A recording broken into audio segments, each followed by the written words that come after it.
Bienvenue sur cette nouvelle série de vidéos où je vais parler des alcools japonais. Comme ça vous permettra de briller en société. Aujourd'hui, on va parler de Nihonshu, de saké. On va dire que c'est une mise en bouche pour cette série de vidéos, puisqu'après, vous aurez la vidéo sur le Hakushu, le fameux whisky japonais qui est très difficile à se procurer, même au Japon, un peu comme la moutarde de Dijon.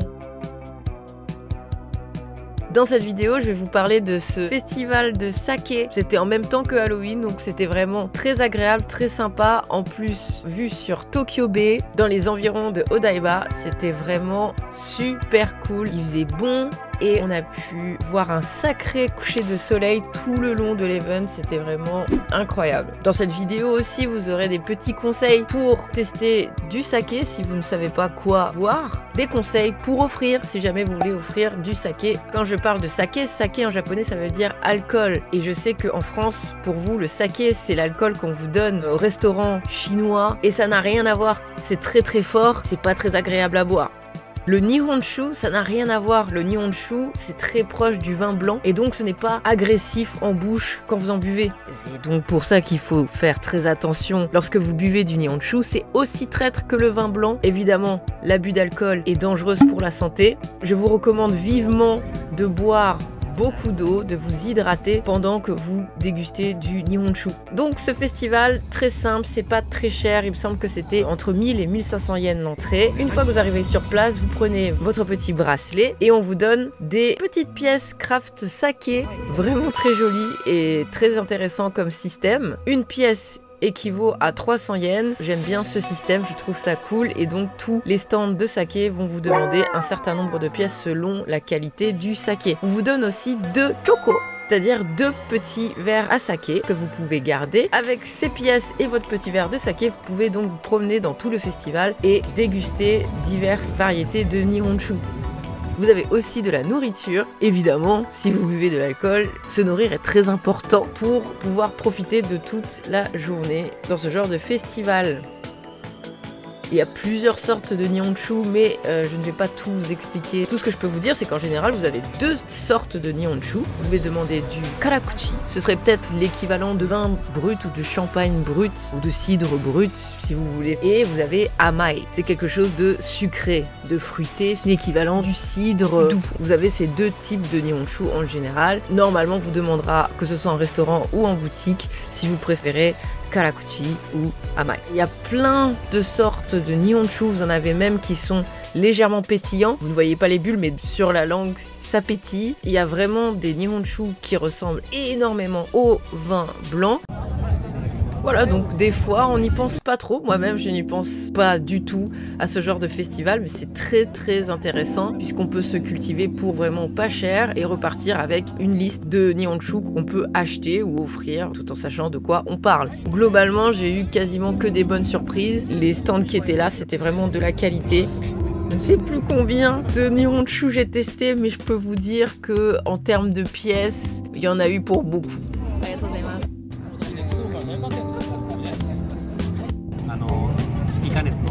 Je voulais vraiment profiter à fond de l'event, donc je n'ai pas compté mes sous, je voulais vraiment me cultiver et c'était vraiment intéressant.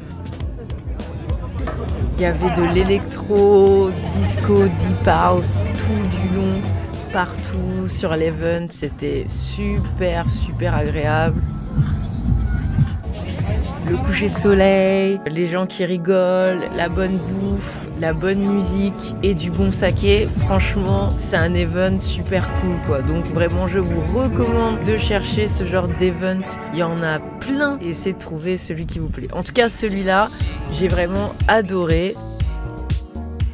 Les organisateurs ont tout préparé, il y a des feux de camp, il y a même une petite déco d'Halloween qui est vraiment très cool, très sympa. Même si c'est un événement sur l'alcool et donc axé pour les adultes, vous pouvez voir qu'il y a beaucoup d'enfants, des chiens.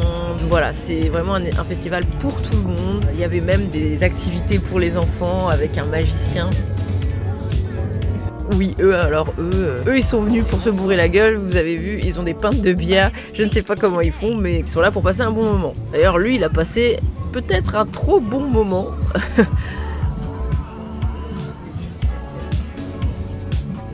Et pour ceux qui m'avaient demandé comment t'as fait, parce que vraiment, c'était fou. boire du Nihonshu toute la journée. Eh bien j'ai bu de l'eau. Il faut boire beaucoup d'eau. Hydratez-vous, c'est vraiment très important pour ce genre d'event. Vraiment, hydratez-vous. C'est le secret pour ne pas finir comme ce monsieur encore une fois. Moi personnellement en ce moment le saké que j'adore et que je teste toutes les sortes de cette marque, c'est le Masumi. Ce saké aussi je l'ai vraiment beaucoup aimé.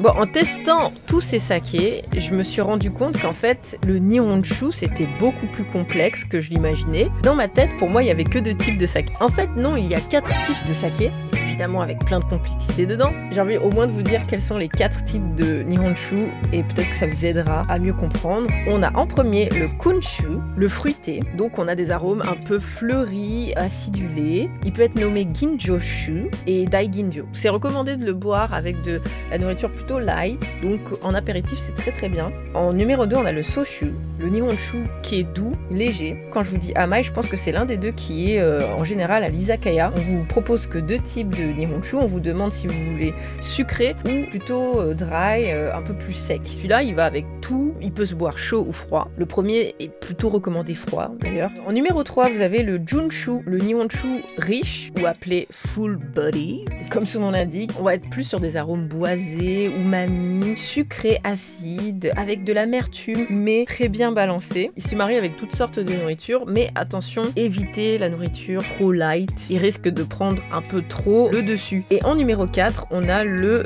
Jukushu, donc le Nihonshu maturé.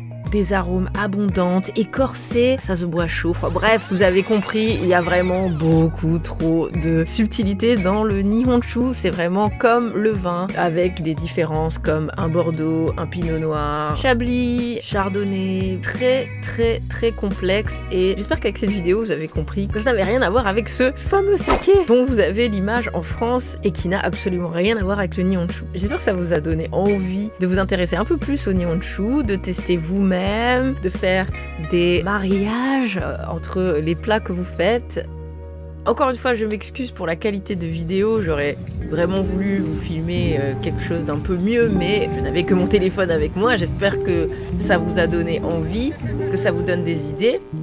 Eh bien écoutez, j'espère que cette vidéo vous a plu. Si elle vous a plu, n'oubliez pas de lâcher un pouce, c'est très très très très très très très important. Et de follow la chaîne si vous n'êtes toujours pas sur la chaîne. Partagez, j'espère que vous avez appris quelque chose et que vous pourrez faire de beaux cadeaux ou impressionner vos amis japonais en leur disant que vous avez des petites bases en termes de Nihonshu. Et puis je vous dis à la prochaine vidéo, portez-vous bien, à bientôt, ciao ciao.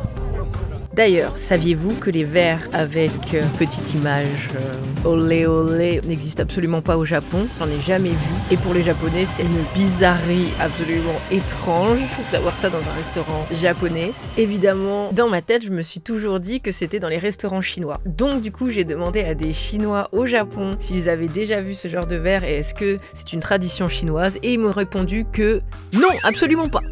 D'ailleurs, ils n'ont jamais vu ce genre de verre. Donc, en commentaire, si vous savez d'où vient ce genre de verre, est-ce que c'est une tradition quelque part dans le monde ou si ça a vraiment été créé pour les Français? Dites-le moi en commentaire, je suis curieuse.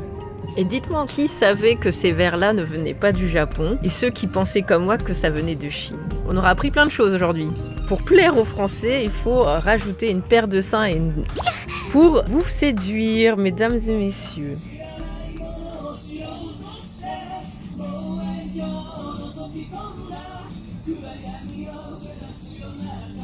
Bye.